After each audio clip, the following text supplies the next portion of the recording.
دايما بتسأل انت جايبه منين الثقه قوي دي في الدوله المصريه وقدراتها، وازاي على طول حاطه في بطنك بطيخه صيفي وما بتقلقيش من التطورات الاقليميه؟ اسمع معايا كده، قيادات الدوله دي بتتكلم ازاي؟ لن يستطيع أحد هزيمة شعب.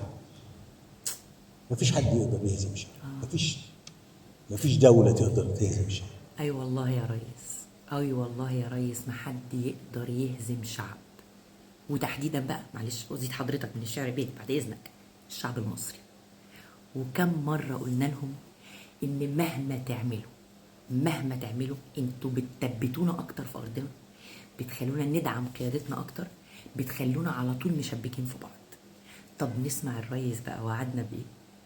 ومحدش بفضل الله هيقدر يعمل أي حاجة.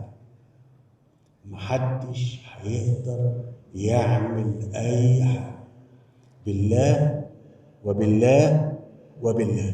مزيكا مزيكا يا ريس، مزيكا، والله ما هيقدروا يعملوا حاجة.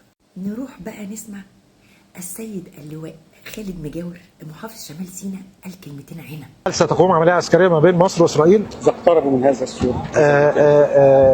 أي بني آدم على مستوى العالم تمام يفكر فقط إن هو يقرب ده على الحدود المصرية، سيكون الرد المصري مفاجئ للعالم كله. وانا بقول لحضرتك الكلام ده مش كلام عاطفي او عشان انا محافظ.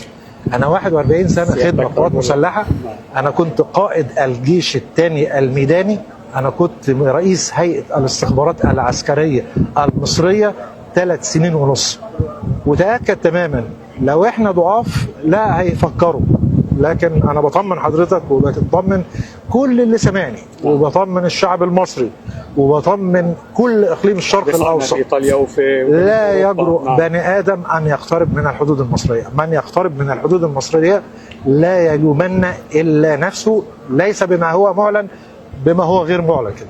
قال لك بما هو معلن وغير معلن. التصريح ده رشق كده رايح لاصحابه، هم عارفين رجالتنا بتقول ايه وعارفين كويس قوي هم بيلمسلهم فين. بالله عليكم سمعتوا التصريحات دي من ادخن تخين؟ سمعتوها من ادخن تخين؟ عيب بقى، احنا مقفلين اللعبه من زمان يعني. ربنا يخليكم لينا يا رب ولا يحرمنا منكم. ده اللي في ظهره الجيش المصري ما ضربش على بطنه ابدا.